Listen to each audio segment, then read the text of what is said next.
অতীতে কি হয়েছে ভুলে যান। মিউজিক করতেন, গার্লফ্রেন্ড ছিল, পর্ন দেখেছেন, জুয়া খেলেছেন, মাদকের সাথে সম্পৃক্ত ছিলেন, হারাম অ্যাফেয়ার্সে ছিলেন, কি করেছেন অতীতে, আজকে থেকে ভুলে যান।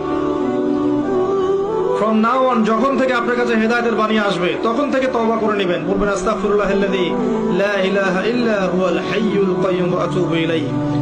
এটা বলে ওযু করবেন, 2 রাকাত সালাত পড়বেন, 2 চোখের পানি ফেলে দিয়ে আল্লাহর কাছে কান্নাকাটি করবেন, আল্লাহর কাছে চাইবেন, আল্লাহ আমাকে পুরো জীবন, আগামী পুরো জীবন দিনের উপর পাহাড়ের মতো অটল থাকার তৌফিক আমাকে দান করো এবং আমার দ্বারা তুমি এই উম্মার খেদমত কবুল করো। এরপরে আপনি ফিল করবেন যে আল্লাহ আপনার সাথে আছে আর কেউ আপনার সাথে নাই। ঠিক এরপর আপনি ফিল করবেন যে আল্লাহ আপনার সাথে আছে আর কেউ সাথে নাই। পরিবার ভুল বুঝতে পারে, গার্লফ্রেন্ড ছেড়ে চলে যাবে।